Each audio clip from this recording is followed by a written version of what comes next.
Portrait de Berrois, le portrait de ceux et celles qui font la vie au quotidien de la commune. Nouveau portrait de Berrois en ce mois d'octobre et on a le privilège de l'accueillir car désormais il est le colistier, j'allais dire, du responsable du centre de secours, mais il va déjà se présenter. Comment s'appelle-t-il ? Bonjour à tous, donc Stéphane Casimir, Oui. 50 ans, pompier sur Berre depuis 2022. Voilà, Stéphane, nouvelle nomination en tout cas depuis ce 1er octobre, ici au centre de secours de Berlétan. Tout à fait. Alors, Adjoint au chef de centre D'accord. sur la commune. Et ça consiste à quoi d'être adjoint de centre Alors l'adjoint au chef de Centre. centre, en cas d'absence du chef de centre, prend en charge le centre de secours dans sa totalité pour pouvoir parfaire l'ensemble des missions et l'ensemble des actions administratives liées à la caserne. D'accord. En parlant bien entendu de la caserne et du centre de secours de Berlétan, on peut revenir un instant sur ce qui a été fêté le mois dernier ici à Berlétan concernant le centre de secours. Effectivement, le mois dernier, nous avons fêté les 90 ans du centre de secours. Donc 90 ans, quand même une période très longue pour un centre de secours. Tout un à des fait. premiers centres du département. Et c'est avec joie qu'on a pu accueillir l'ensemble des citoyens de la commune, ainsi que nos collègues des autres corps constitués, de manière à pouvoir fêter cet anniversaire, malheureusement un peu sous la pluie, mais Oui. avec quand même beaucoup de monde pour venir participer avec nous à cette belle journée. Alors, on rappelle que les sapeurs-pompiers, il y a une démarche qui se fait dès qu'on est jeune.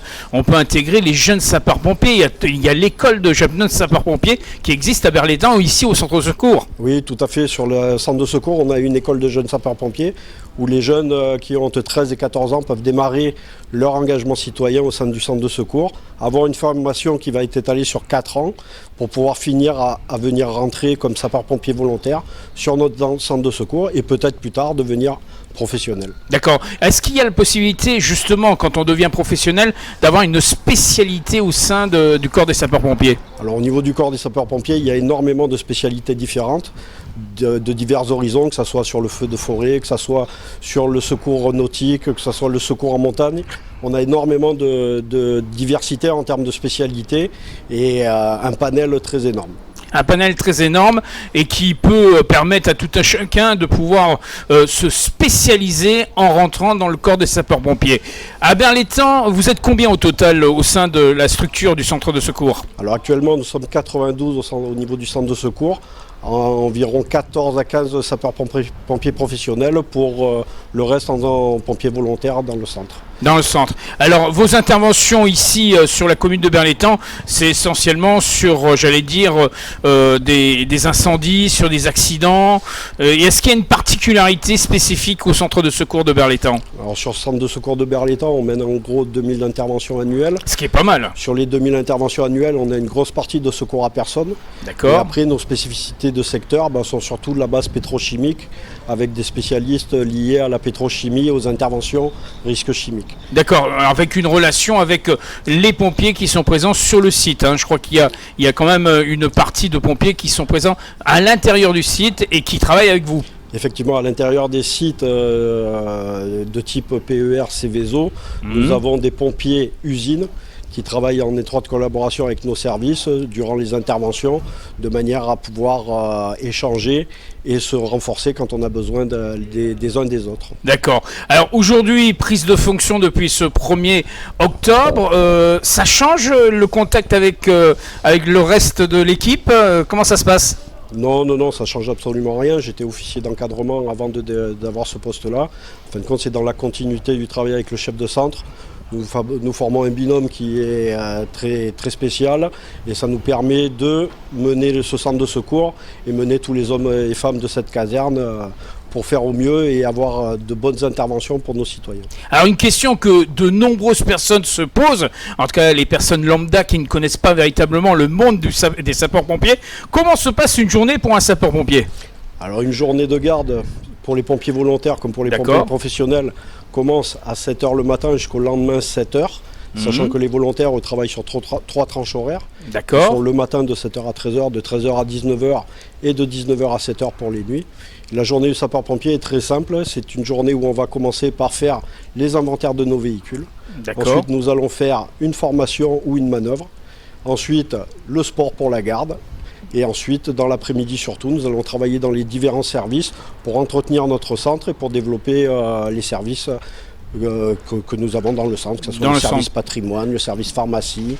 D'accord. Tous les services sont en action, on va dire 24 sur 24. 24 sur 24. Il y a aussi quelque chose de très important à rappeler, c'est le lien que vous entretenez avec la population, avec également le monde scolaire, puisqu'il y a les plus jeunes, les scolaires qui viennent en contact avec vous régulièrement, me semble-t-il. Oui, couramment, nous avons des établissements scolaires qui viennent sur le centre de secours, qui nous permettent de faire visiter, de faire connaître notre métier. Et nous aussi, quand nous allons faire des manœuvres sur le terrain, ça nous permet de nous faire voir aux yeux de la population et peut-être d'engendrer des vocations et des gens qui viennent venir taper à notre porte pour garnir notre effectif. On est prêt à les accueillir au centre de secours. On est tout à fait prêt à les accueillir. Il y a des formations toute l'année et ça permet que la continuité se poursuive. Voilà, alors si on a un peu plus âgé qu'un adolescent ou un jeune actif, si on a envie de rentrer dans le corps des sapeurs-pompiers en tant que sapeur-pompier volontaire, comment ça se passe? Alors, deux possibilités, ou vous passez un coup de téléphone, oui, ou vous tapez directement à la porte est toujours ouverte, et il y a un engagement qui se crée avec des tests sportifs, un entretien, et après on passe sur un processus de formation. Sur une durée d'environ 3 ans, l'agent a la possibilité de se former pour pouvoir partir sur l'intégralité des véhicules du centre de secours. D'accord, il n'y a pas de limite d'âge, si, quand même?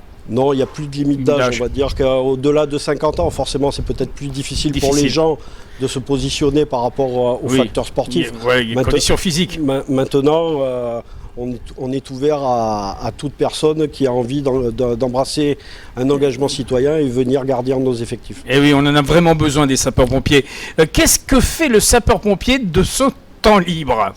Alors le sapeur-pompier dans son temps libre, si c'est un pompier volontaire, il travaille.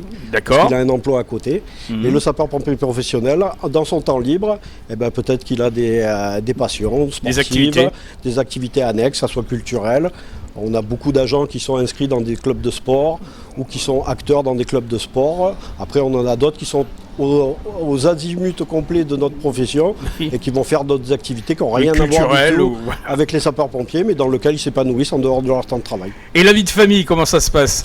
La vie de famille, c'est forcément une vie particulière parce que le sapeur-pompier, il passe des nuits à l'extérieur, donc automatiquement, comme dans d'autres métiers, on n'est pas le seul. Il y a des nuits où on va laisser la famille, des week-ends où on va laisser la famille. Mais l'essentiel, c'est d'arriver à un bon accord entre la vie familiale et la vie professionnelle pour que tout le monde s'épanouisse correctement. Alors, Stéphane, en un mot, on est fiers d'être pompier et on est fiers également d'être berrois. C'est ça l'essentiel. On est très fiers d'être pompier et on est fiers d'être berrois et dans la caserne où on s'engage à 100%. Donc n'hésitez pas à venir rejoindre, frapper à la porte. On vous accueillera avec grand plaisir. Tout à fait. La porte reste ouverte 24 sur 24 et 7 jours sur 7. Très bientôt Stéphane. Merci à vous. Merci à vous.